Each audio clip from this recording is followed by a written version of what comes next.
Welcome to the Guides Angle, a full-time fishing guide's view on all things related fishing, both fresh and salt water, where we discuss interactions with customers, the behind-the-scenes day-to-day grind, and even, yes, things we like and don't like within the guide business.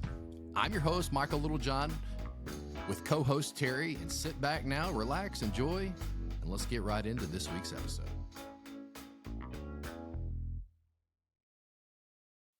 Man, today is going to be crazy. We're going to have probably one of the most controversial subjects that you can talk about on a fishing guides episode of a podcast. I'm excited. I've been looking forward to this. But did you see what's coming down from the north? So today's February 18th, and we got a big Arctic front coming. They're saying some of the coldest temperatures, the coldest temperatures of the year for sure. It's already cold thinking about it. And we're here in North Texas. We're at Lake Tawakoni. Yeah. But this one's supposed to go all the way to the Texas Gulf Coast. Like, I've got friends down in Port O'Connor that are concerned about fish kills, things like that. Because it happened a few years ago. Remember, was it 21? I think it was 21 when super freeze.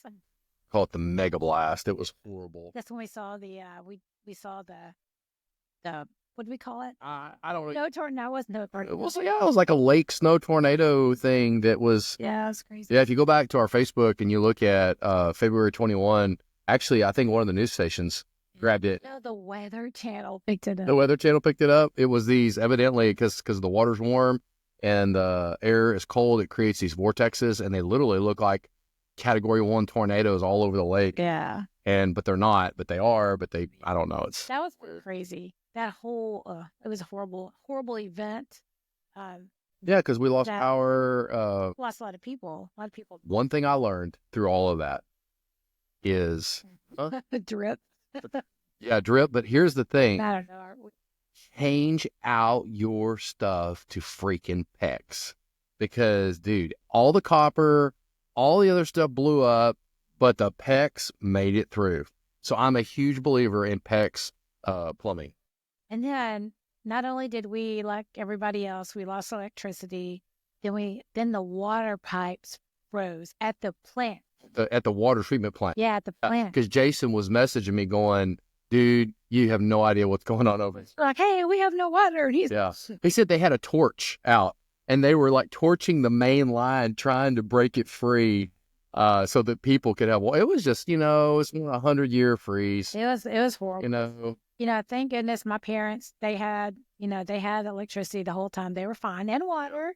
We, on the same property in the back, we had electricity at times, right? But no water because ours froze solid. It was every pipe under our house. Actually, to flush the toilet, I was actually walking down to the pond and breaking the water at the ice at the edge of the pond, getting 5-gallon buckets, hiking them back up to the house, and then pouring it down the toilet just to get the toilet to flush. I mean, come on. That was nuts. But, and the people up north, they look at us like, I know, them Texans, man, they don't know how to, it was something else. We're used to that, y'all. So anyway, so we have another, I think 8 or 9 p.m. I think at the time of this episode, we're probably 10 or 11 o'clock in the morning. And, so it's coming in, we're prepping, the whole state's prepping.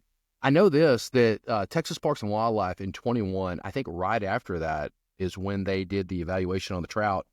Someone watching this episode probably can correct me, but I think right after that is when they changed the limit on the trout. I think you can only keep, what is it, like 3? Up if a lot of them die. And they changed the limits. And they put them in there, so they expect them to, and they're not going to stay alive. Well, they stock them, but they also reproduce. And I think it's a pretty controversial. But in the summertime, the water gets hot, so what happens to them? No, these are speckled trout. These are sea trout. Speckled, on the Texas coast. Are you talking about the coast? I'm talking about from Galveston. Oh, you're talking about freshwater trout that they stock in the, yeah. What are you talking about? No. I'm talking about saltwater speckled trout. That front made it all the way there, made all the way down. I remember seeing the sea turtles. There were hundreds of sea turtles on the beaches, and there was all these people like putting them in blankets and putting them on civilian boats, and they were taking them out, 10 miles offshore, trying to get them to warmer water. They had them in Coliseum, they had them in a convention center. If you remember, I saw a picture or a video of like 500 sea turtles in a heated convention center. Yeah. I think I saw that. Someone ought to fact check that. Yeah, I remember seeing the sea turtles. As a matter of fact, one of our friends he's a parson. Derek. Yeah. Yeah, he actually was helping rescue some turtles. Yeah, and if you actually, if you'll look up, Derek York, he works for Parks and Wildlife. He also has a guide service called Spot Stalker, I believe. Service. Podcast. And he has a great podcast. Very informative. Yeah, All Out Outdoors or something. Derek York. Yeah, so if you get a chance, Is Houston or Galveston? he's out of the Houston Galveston area. He guides out of Galveston. Does a great job. If you're looking for a really good guide out of the Galveston area that is family friendly, super knowledgeable on the resource itself. We know so many guides down there. Oh, you could just go on and on. Let's do top three in no order. Top three guides that in Galveston, full-time guides. Well, I feel bad because there's like 23 that are going to be watching this. Yeah, but you've already given ones. So there's just some that come to mind. Derek comes to mind. Obviously, Taylor Burrell and their crew down at Wave Dancer with Greg Ball, that they come to mind. Bradley Turner is great. Yeah. The whole Outcast Charter crew, they do a good job. There's a lot of good. The Steve Silver's group with Paul Fisher with I was trying to think of the name of their Go Fish charters. They just have a brand new 47 Freeman that they just put on their fleet. I think it's probably the only 47 Freeman going out of the Texas coast in a full-time charter capacity. So if you want to hop on a 47 Freeman and go out and do some floater trips, Winter Wahoo, check them out. There's just so many good groups of captains down there, good groups of guide service that, they have a lot of tourists that fish with them, some regulars too, but a lot of tourists that come in. It's really different. The saltwater offshore thing is so different out of because people listening, we have a full-time offshore charter company, right? POC Offshore Ventures. People ask me all the time, POC. What is POC? Oh, I'm even wearing it right now. There you go. POC stands for Port O'Connor. Port O'Connor is a sleepy little fishing village down on the middle Texas coast, down from Port Lavaca and Seadrift. And, but it's really different because where like Taylor's group, now they're doing repeat with Wave Dancer down out of Galveston. Yeah. Out of these tourist destinations like Port Aransas and Galveston are the two biggest. Right. They're getting a lot of customers who are tourist families that are down there, and they're down there for 5 or 6 days, and on the third day they go, "Hey, let's go fishing. Let's just hire a charter company and go fishing." That not planning anything, just spontaneous. And those guys down there get a lot of that. Whereas we are actually pulling from our base here at Tawakoni with customers that, pretty decent websites, fishingpoc.com. Yeah. And that's where our customers, we get some new customers from that. They'll actually book us. Right. But it's, a year out. So we stay booked. It is, we do stay booked, but I would say probably 90% is repeat, customers from Tawakoni that come down. They're customers that have fished with us for 15 years. Yeah. So, and if you're wondering kind of what we do down there, just real quick, just throw a little ad out there. We do obviously the standard red snapper. That's typically June to August. We do a lot of mahi fishing. We do a lot of amberjack fishing. Help me out here. Snapper. Like beeliner snapper. We do a lot of like vermilion snapper. We offer sword fishing. One of the few people out of Port O'Connor that sword fish. We do blackfin tuna. We could be doing overnight yellowfin tuna. We're not doing. But someone over here doesn't want me to do it. Let's break this down for a minute. Let's talk about what we can't say. Let's go back. We're going to have a marital session here because somebody wants to do overnight tuna trips, but somebody over here doesn't want someone doing overnight tuna trips. So Mama thinks that Nessie, the goblin monster out of the deep sea, is going to come eat me in the middle of the night, I think. Yeah, I don't know. Dangerous. Remember that guy last year that went out there and he had a boat exactly like ours? 2 years ago. Yeah, but why would anybody leave? And if you're listening to this podcast, do you guys remember a couple years ago during the winter? We shouldn't say it does. When a 31 Twin V left Port Aransas I don't have time to talk to go to Perdido No, it's okay. These are podcasts. This is an episode on a podcast that, you know, this is the fishing guide's angle. And it's okay to give our opinions. I think the guy was a complete, Oh, Lord. I don't think he considered things real well when there was a massive cold front coming down. I mean, but he addressed that from what I remember. Well, I mean, everybody else got off. No one was out there. And when everyone heard that the guy was stuck at Perdido in 12 to 16 foot seas with massive, That disclaimer. they all kind of just went, you know, I'm not involved in it. what is he doing? Like, he put himself and his crew in that position. And that's just something as a captain. Well, here's the thing. Thank God they all made it back safe. The boat did good. The boat Families were very did great. We were praying. I actually talked to the guy afterwards because I wanted to reach out because I have the same boat. Right. And we have the same boat. And I wanted to know, what did you think of how that boat performed in treacherous seas? And he couldn't say enough good about the boat and how well it did. And if you remember, he left Port Aransas. Yeah. But he came in at South Padre. Yeah. Because if you think on a northwest wind, he would have had to fight all those big waves. So he diverted to South Padre, is a little closer for him. Plus, he had a beam sea at that point, which made it a little bit easier for him to run. Yeah. And Coast Guard finally rendezvoused with him, and they got, anyway. God, everybody was safe. We hear opposite of that all the time. Yeah. Yeah. That ocean's dangerous. I mean, the lakes are dangerous too, but I mean, my goodness, it's a big ocean. A lot can happen out there for sure. I've been in some sketchy stuff. You've never been in any sketchy. My gosh, we need to do an episode on.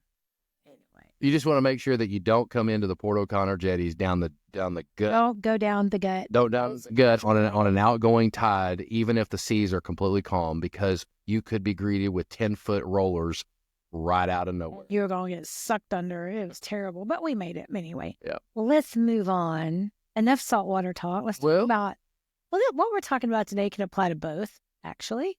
But we're going to talk about, what do you think, talking about what it's like to be a guide on the water, dealing with civilian, lay, boater, fishermen, and other guys. And so, yeah. So we're going to spend the next, and we're just going to go right into it here. Yeah. We're going to spend the next 30, 45 minutes talking about, from the guide's perspective, how we feel about other boats on the water, how they affect the guide. And this is how it affects us as guides.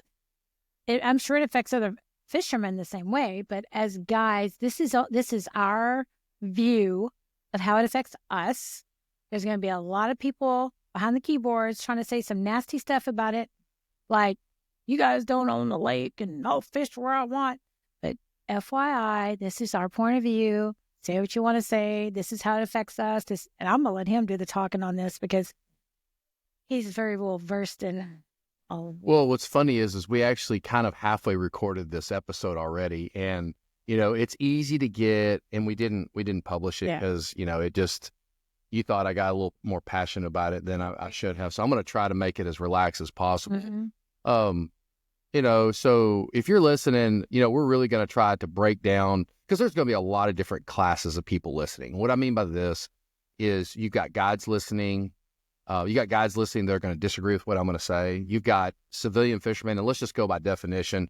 We're going to classify the civilian fishermen today, for this episode's sake, as in our version, a civilian fisherman is just going to be a fisherman who's not being paid by his customers to go out on a guide trip.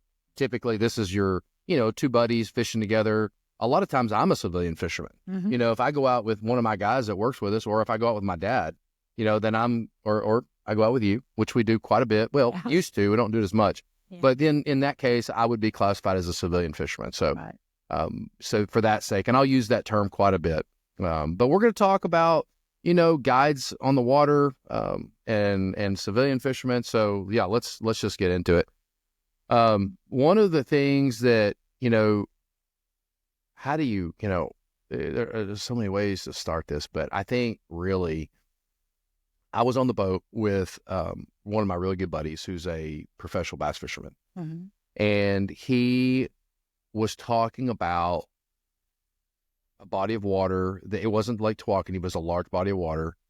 similar to Tawakoni. He was talking about fishing a tournament and setting up on a shoreline.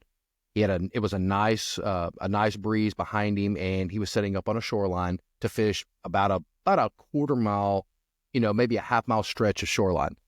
And he pulled up to fish the shoreline, put his trolling motor down, got everything ready, started casting, and literally like maybe not even 100 yards in front of him in the direction that he was going to be fishing, another bass boat pulled right in and basically took that entire shoreline that he was there first, and he got and just pulled right into it and just started fishing right in front of him. So he basically only had about 60 to 80 yards left of shoreline to fish, and then he'd have been fishing that guy's crumbs. Yeah. And so, he expressed the frustration like in a really big way about how, there's etiquette. There's an unspoken way that fishermen, there's a code, if you will, that fishermen should operate by.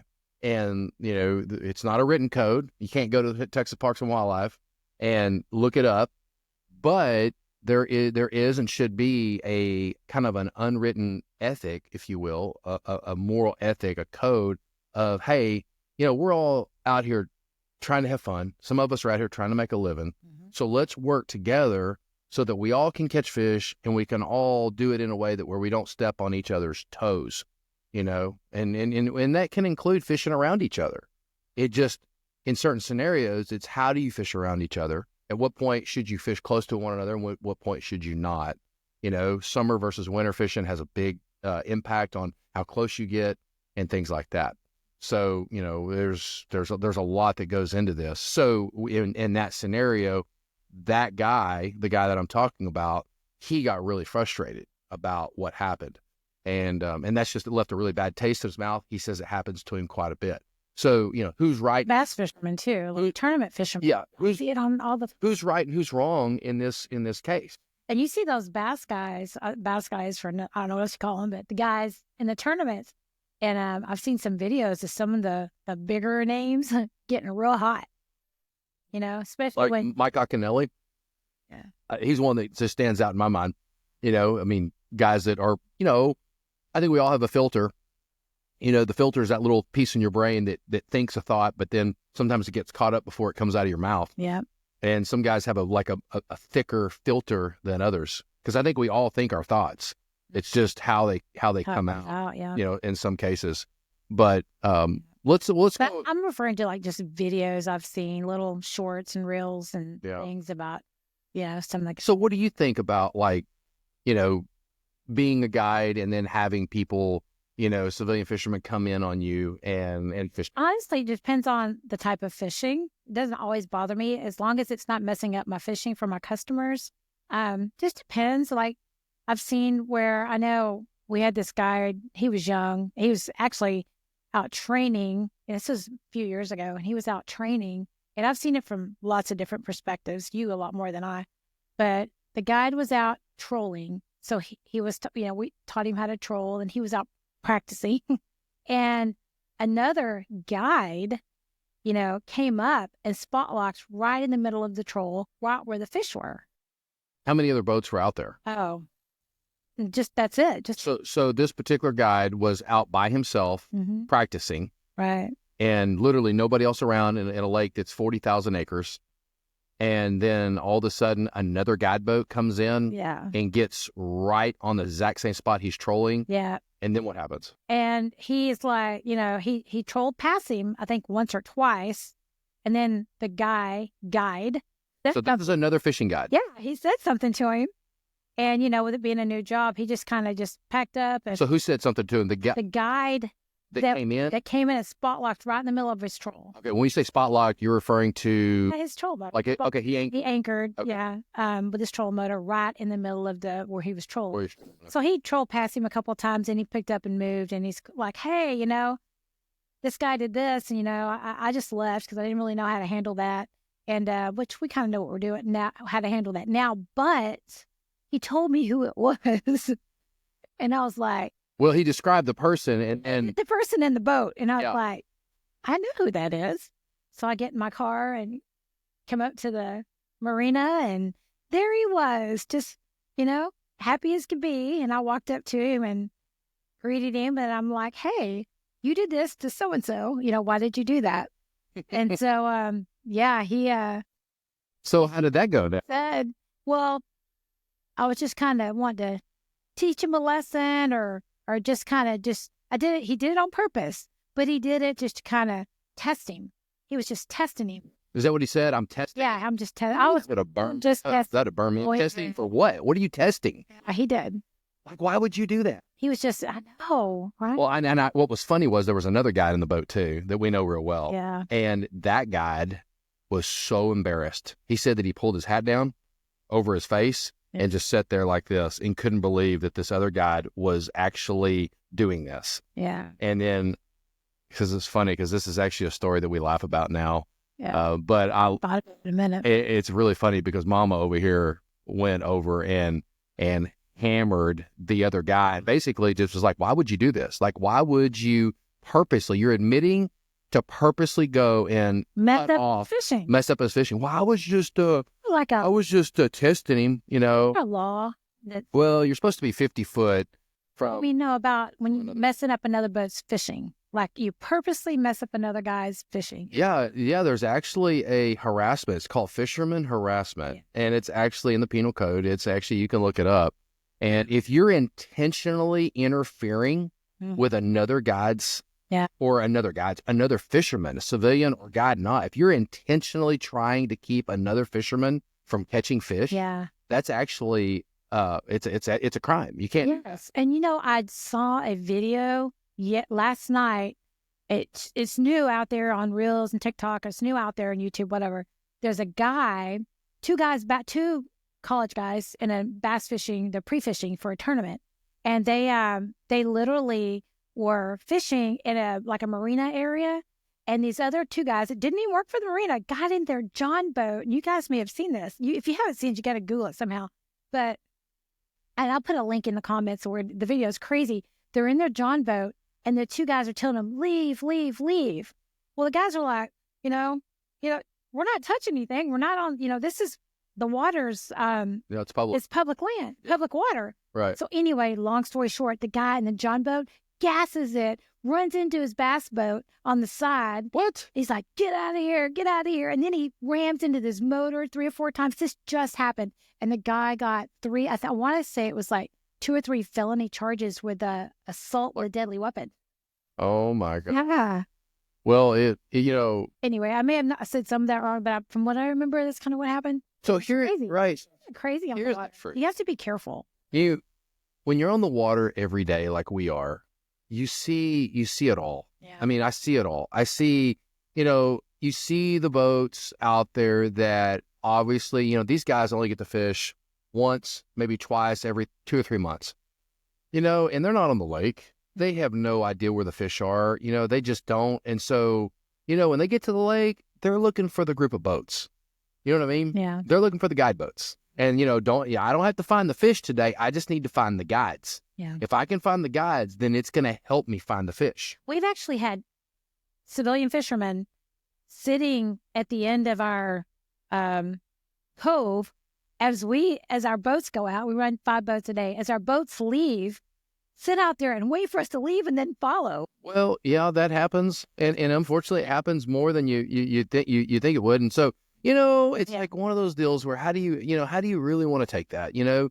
Part of me looks at it like, it's kind of flattering because it's like, hey, these guys are relying on me to find their fish for them. But it's like, that's what I do for a living. Yeah. These customers are paying me. And the guys in my boat today that are paying me to go out there, they actually own boats. They fish themselves, but they're wanting to better their fishing. They're wanting to learn more. And then you got these guys who also are following you out that are basically just mooching off your skill, and they're seeing what you're doing. And do I think that's right? Do I think it's wrong? If it starts interfering with my ability to catch fish, then it does frustrate me, and it makes me it frustrates me. I think back to the time that you ran a baited hole channel catfish trip. This has been a few years ago. Yeah. And the lake was down. The timber was way, way out of the water. These areas were easy to find, easy to see. And we had an area that we'd been spending, every day fishing between all the boats that we're running. This boat was fishing, a boat or more were fishing this area or this particular tree every day. Now, do we have a title to this tree? No. Do we have, does it say Lake Tawakoni Guide Service on the tree? No. But come on, right? Like, we fish this tree literally every single day. And there's other guys that do that too. And we don't go anywhere near their tree. No, because that's just, they're spending, when you look at the price of range cubes or the price of fermenting or graining, getting weed or grain, fermented out to put out to keep these fish attracted to the spot, you got a lot of time and money invested. And I really don't know too many civilian fishermen or other guides that have the cojones to just go in and take that away from the guide that's working his butt off to try to keep that going for his customers.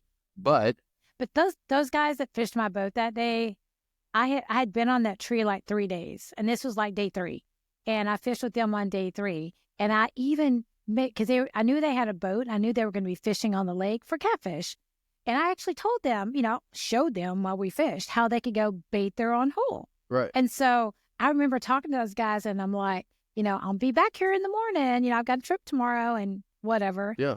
The next day, I go out to that tree, and there they are, tied up to the same tree. Nice. So if you're listening to this episode, I really would like to know, what do you think about that? Like, think about that. Yeah. Now, there's a lot of people living. There's lots of trees. There's a lot of people. Another hole. There's a lot of people listening that, you make your living as a plumber. You make your living as a school teacher. You make your living as an insurance agent. You make your living, however you do it. You're a flight attendant, whoever knows. We make our living. 100% of our income comes in from strictly putting people in a boat and taking them out and putting them on fish. Sometimes I think people forget that is what we do. I don't have, other than the lodge and stuff like that, we don't have, and especially the guys that work for us, that's their stream of income. Yeah, that is. So I think that, whether civilian fishermen think that completely through or not, I think that's something that they should think through.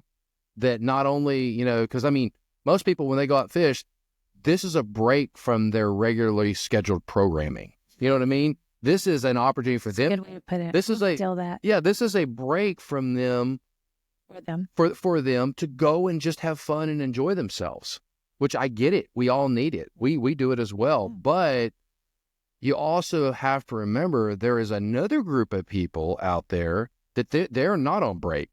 This is and it is a stressful job to put people daily on fish, day in, day out. And when you mix in the, not the hindrance is a bad word, but just the dealing with certain people on the lake, it can make it harder. So, something that comes to mind, because we have had issues before. Well, yeah, we've learned through trial and error on what to do. So let's talk about some of the issues that guides face. They've butted heads. Our guys have butted heads with other. They have. Fish one of the things I try to instill, and I think we've done a pretty good job, is that filter we talked about. You have to remember, we live in a day and age where everything's recorded. Everything is on social media. You say the wrong thing, even in this podcast, in this episode, you have to, at some point you have to watch what you say to some degree, because you just never know how people are going to turn things around and use them against you.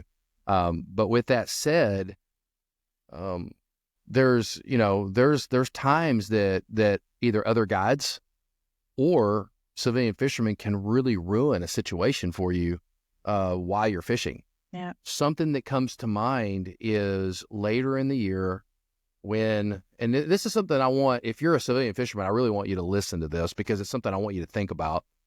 Do I think I'm right in this? I do, but I like to see both sides of the story, and I'm going to come to that here in a minute. But later in the year, first of all, Lake Tawakoni Guide Service here, we do a multi-species guide service. We fish for channel catfish. We fish for giant trophy blue catfish. Specifically here on Tawakoni, our bread and butter is our hybrid striper and our white bass. It's about 65 to 70% of everything that we do. And then we divert out from there. Later in the year, kids have gone back to school. August gets here. September gets here. We're talking about peak heat.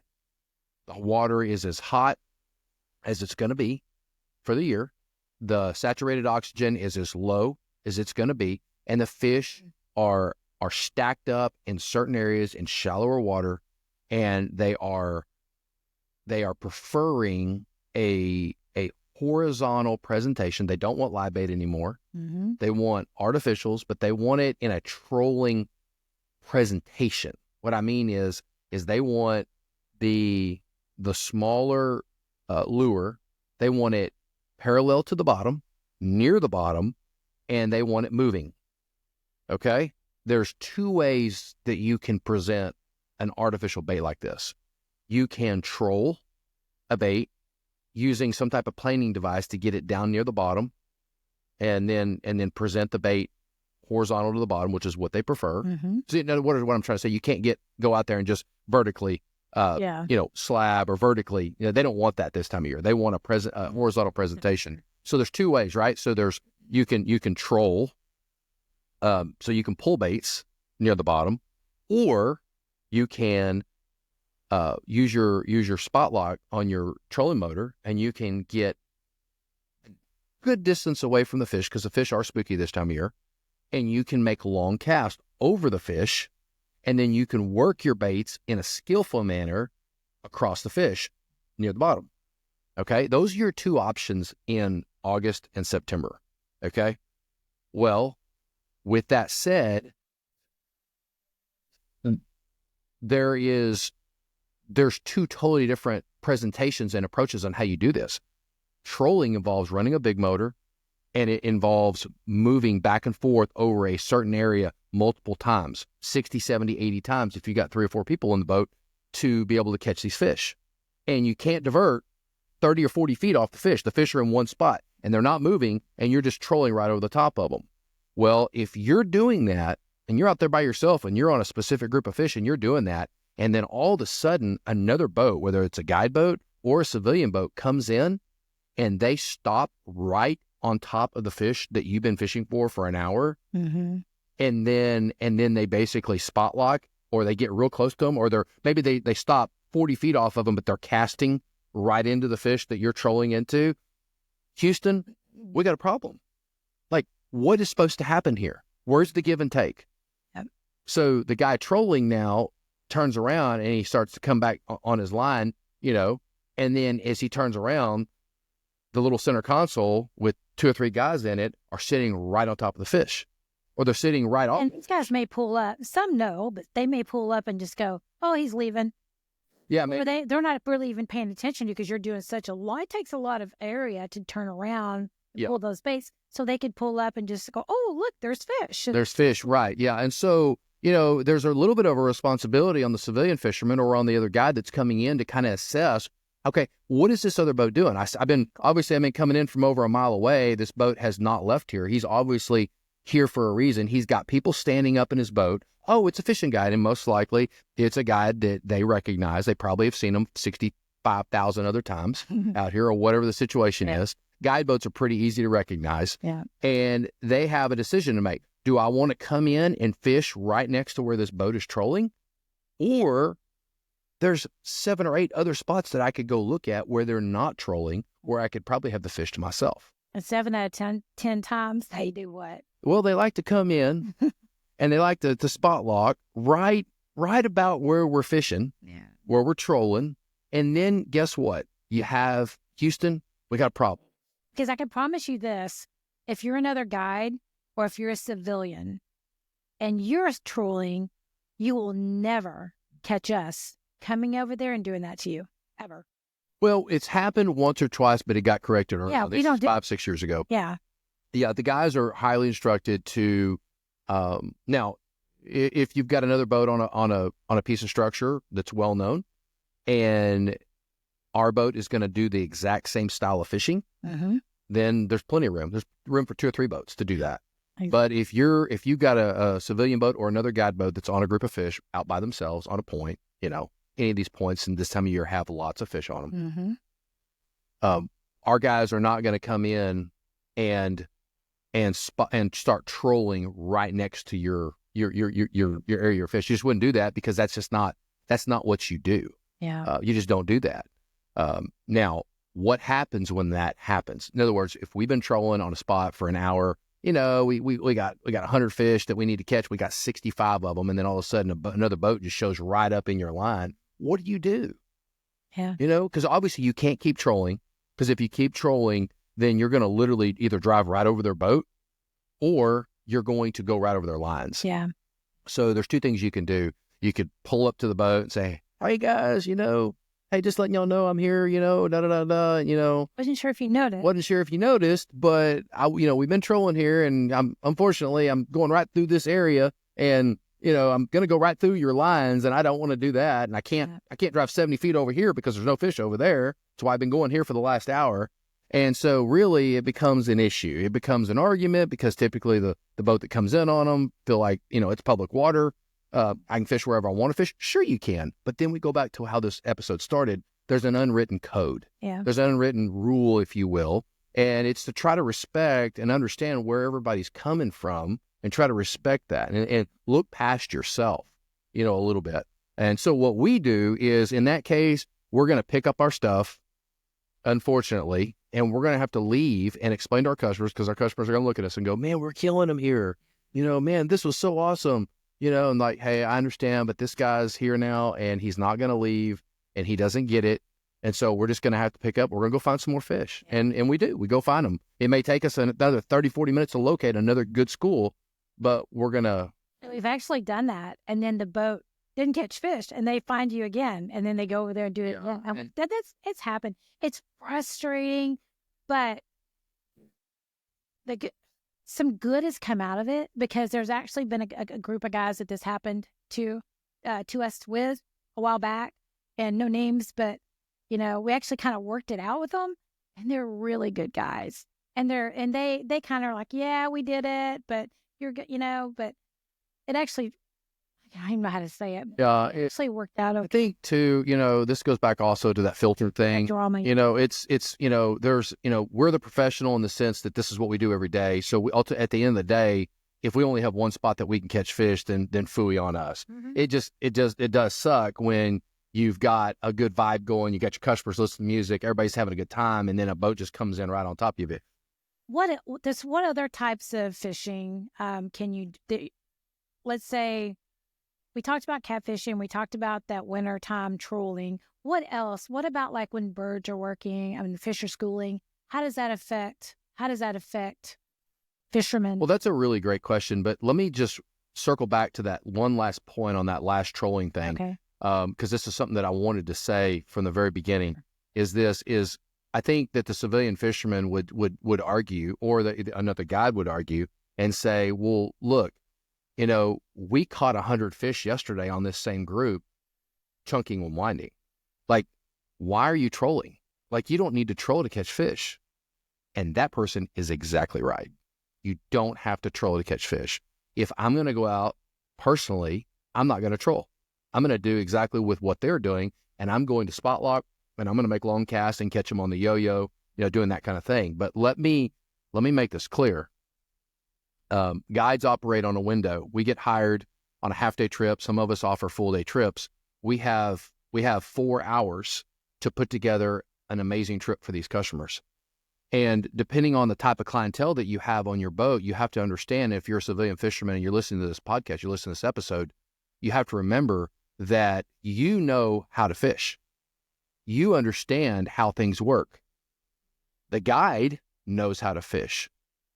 However, his customers have never been in a boat before. His customers have been in a boat one time, and their memory of fishing was with their grandparents catching, perch out of a little stock pond. Yeah. So you got to remember that the skill level has a lot to do with how a guide presents and puts together a half-day trip, especially in the summer. So let me ask you a question. In 4 hours, can you teach someone to use a bait caster or a spinning rod effectively enough to be able to make long casts and present a bait horizontally on the bottom and know exactly when the bite happens and all that kind of stuff? Do you want to do that and risk customers catching 13, 14 fish? Or do you want to go and troll, which customers honestly could give a flying flip of the presentation of how they catch them. They just want to catch fish. So you have to remember, because I've seen this before. I've had guys ask me, Michael, why do y'all troll so much? Why during that time of year? And man, if y'all just wouldn't troll, we wouldn't have all these little bumping of heads. Yeah. Well, my answer to that has always been the same, and it always will be. I don't have the luxury always of fishing with customers who are already skilled and have the ability to do that type of fishing. And since they don't have a preference on how they catch them, they just want to catch them, well, then why wouldn't you troll? Because that's going to put most fish in the boat in the least amount of effort and time. So with that said, that's the reason. Now, if I've got customers who are skilled and prefer to throw a bait caster and can make that kind of cast and do that, then all more power. And we do that as well. But that's really important. So birds, schooling fish, oh boy, here we come. Here we come, baby. It's a free-for-all. So we've got about 10 minutes left. So let's get into this real quick. Let's talk about fish. Well, I don't know about quick. Let's hang out and have a little fun here. Let's do this. So fishing, schooling fish. Who doesn't like to go out and catch, fish that are up on top? Birds are working, bait's busting, fish are busting bait, all that kind of stuff. Who has the rights to the fish? Who doesn't? That's a great question. It's public water, Texas Parks and Wildlife, it's all of them. But going back to the whole ethics thing, who has the right to fish those fish? Who doesn't? It's a real simple answer. You want to go ahead and start? Everybody. Everybody has the right to fish, but I will tell you this. Schooling fish is a free-for-all. If you see birds that are working, it doesn't matter if it's an area on the lake that you fished or that you haven't fished. If you've been on a lake before, that you haven't been on a lake before, it doesn't matter. If birds are working, there's no guide service out there who owns those rights. There's no just because 3 guides are there and there's no civilian fishermen. If you're a civilian fisherman and you're listening to this podcast, should you go in there? Probably. It just depends on kind of the situation of, and there's a couple of things that you really want to take into consideration. Trolling motor. First of all, yeah. If you have a trolling motor on your boat and it works, then you definitely should consider coming and partaking in the party.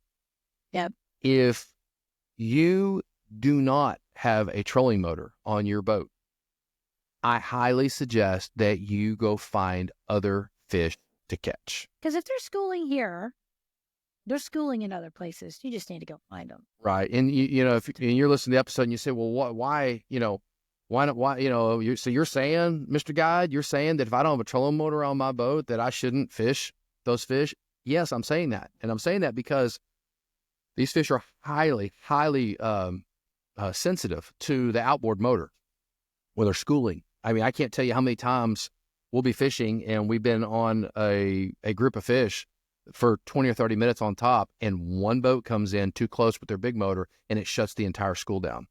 And it's really frustrating that happens, and unfortunately it spoils the party for everyone. And that guy I don't think that guy's he doesn't want to do that. He wants to catch those fish too. Yeah. So he's not doing it on purpose. He just doesn't have the knowledge that and I ask people all the time, they're like, man, are you really serious? I don't think the motor really spooks them that much. One time, 4 years ago, they were schooling all around the boat and I had my motor running and they didn't go anywhere. Well, I will tell you this, that is the exception. Yeah. And not the rule. Yeah, not the rule. So if you don't have a trolling motor on your boat and there's a guide service out there working with his clients catching fish, and you don't have a trolling on your boat, the best thing you can do is just go somewhere else. Because all you're going to do because you got to get pretty close to those fish, which means you're going to take that motor and you're going to run it within 30 or 40 yards of where the fish are. And when you do that, watch what happens. Those birds are slowly going to start spreading out. Yeah. The fish, whether they're schooling on the surface or sub-schooling down 10, 15 feet, you're going to watch it all come to an end. And then that guide is going to look at you and he's not going to be happy with what you just did. And you may not even realize what you just did, but now you do because you've listened to this episode and you know what's going on. And we're not going to see, we don't see anything. I know there's been a couple times where you've actually approached the boat and said, hey, I don't know if you knew this, but and you tried to educate them and it backfired. Yeah. Tell me what to do. I've been fishing for 79 years. Yep. Like, Yep. It's yeah, just keep your mouth shut. it's definitely one of those things where I don't think people, I don't know if it's they care or they don't care. I think if someone truly knew that they were going to spoil the party for everybody, Exactly. I don't think they would come and do that. I think they just don't understand. Yeah. And so as far as how close is too close, honestly, when you're fishing, schooling fish, you're obviously throwing artificial baits. As long as you're giving the boat next to you enough room to make a cast, and you can make a cast, then you can get about as close as you want to get. Sometimes boats have to cross, like they have to move from one side to another. Or they, you got one guy on a fish, and then one guy gets hung up, so he's got to turn around. And you just have to work with each other on that. We work with other guides all the time, schooling fish. I mean, everybody understands that when hybrids and stripers and white bass are schooling, you just work together as a team. Now, I will say this, trolling in and trolling out. This is something that's really important. You want to make sure that you use the 200-yard rule on approaching your school. So, and this is hard to do. I have to be honest. This is really hard for me to even do. Yeah. But there's a major difference in how long that school fees. What's so funny? I just remembered one of those guides that we hired one time that worked with us in the beginning, and he just missed that whole troll in thing and just came in on his big motor and just like ruined it for everybody. No names, but yeah, it's kind of funny. You're so excited that then we get these texts, "Hey Michael, your guide, blah blah blah," and we're like, yeah. It's one of those things where, 200 yards, so that's 600 feet. That's 2 football fields. yeah, That is the minimum. I prefer more like 300 yards. If I come up on a school of fish by myself, I'm going to do 300 yards. These trolling motors are pretty fast. I like to approach upwind, because if you approach upwind of a you're school, saying put your trolling motor down 200 or 300 yards before the school and troll. yeah, absolutely, yeah. So if you've got a hot school, you kind of you pinpointed where Even if you're by yourself, the apex of the school is, where they're schooling the most, and then you come off a plane, idle for just a few seconds, then kill your motor 200 to 300 yards out, and then put that trolling motor down real quick, put it up on 10 or whatever high speed is on your trolling motor, and then close that last 200 to 300 yards on your trolling motor. yeah, That's hard. Let me tell you why that's hard. Because that entire time that you're doing that, you're looking up ahead of you, and you're seeing, yeah, they're moving sometimes away from you or whatever. They're very rarely moving towards you. But here's the deal, right? Is that you're seeing all of that action. And it would be so much easier just to bump that key, put it in drive, and then I'm gonna go really slow. Really slow. But what you don't understand, and what people don't understand, is they're blowing those fish. They're breaking the fish up. And sometimes they'll stay together just long enough you can catch a few. But trust me on this, if you will just give it that 200 to 300 yards, you'll keep those fish around for so much longer. I learned that a long time ago from some of the old guides on the lake. I came in one time on a school of fish, and Jimmy Smith, "Little John, kill your motor." I was thinking, God dang, I'm 100 foot away from these fish. What is he thinking? This is 20 years ago, or however long ago it was. He said, "Just kill your motor." And I mean, and he and I had a conversation later that day at the dock, and he was explaining to me, and I thought, man, that seems extreme to me. But you know what? Over the years, it's not extreme at all. It's not. He was right. Yeah. And so, and it's something that we do. And then here's what you'll see sometimes, right? You get to the school first, you shut down 200 or 300 yards out, and you're closing the distance. And you got 4 minutes before you make it. And then here comes another guide boat that just passes you up on plane. He knows better. He comes in, and it's not a guy that works for us. It's another guide. And he comes in and shuts down 80 yards from the fish, 80 feet from the fish. And then boom, he's in them. And then he'll catch 2 or 3, boom, boom, boom, real quick. Sorry, 2 or 3 real quick. And then boom, the school's over. Yeah. And then we're sitting there on the trolling motor. My customers are going, "What just happened?" Yeah. I'm like, "Yeah, it's over." It's almost like he or she purposefully did that. It seems like it, and they got 2 or 3 out of it real quick, and then it just blew apart. And that's frustrating. So if you do see a guide boat coming into a school of fish and he hasn't quite made it there, don't ever pass them coming in. At least match where they're at. It doesn't even have to be a guide boat. It can be any. Or a civilian boat. Have fun, catch fish. Exactly, but just don't go past them, because they've shut down early to they found them first. They're there first. and they're closing the distance to get to them. And then if you motor by them with your big motor, what's the point of them being on their trolling motor trying to close the distance? It's almost like you just need to leave because it's just, Yep. yeah, So, which we do. We tuck tail and leave. yeah, exactly. So, you know, We really don't like to deal with drama. Yeah. Like we just, you know, we don't need it in our lives. We just don't need it. what's funny, I know, but you know, you deal with it. It's frustrating. Part of it. Our guides get really frustrated. Yep. But we just kind of tell them, you know, Yeah, how it's just, it is. It's how it is. we've learned over the years to be that way.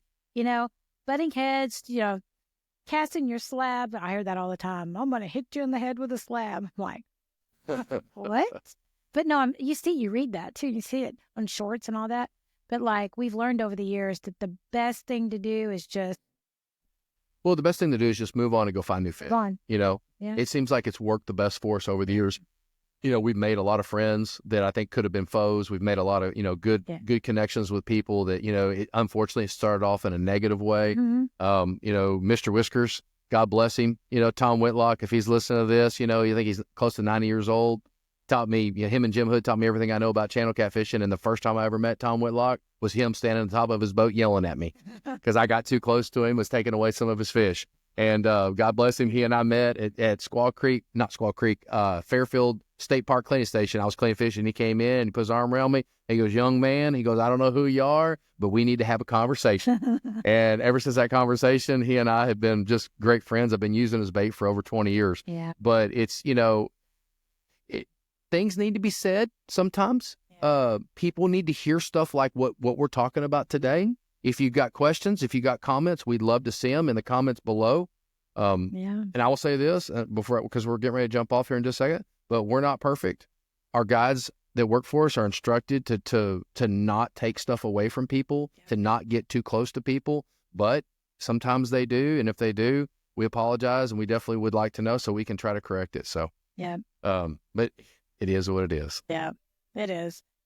All right. Well, here comes the Arctic blast. We got another couple hours. The wind blowing out there too. So it's coming.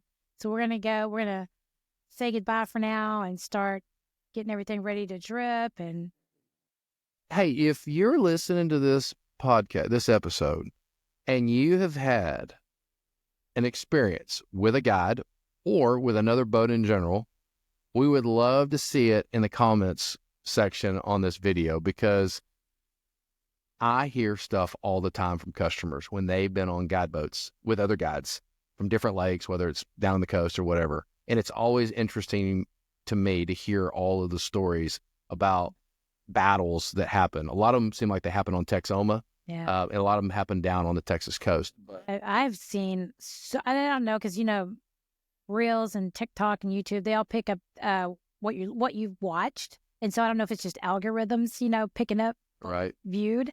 But I've been seeing so many guys bass fishing and having it out with other bass fishermen or marinas. Like, you're fishing a marina. You're not hitting anything. You're not hitting other boats. You're flipping in there. You're doing fine.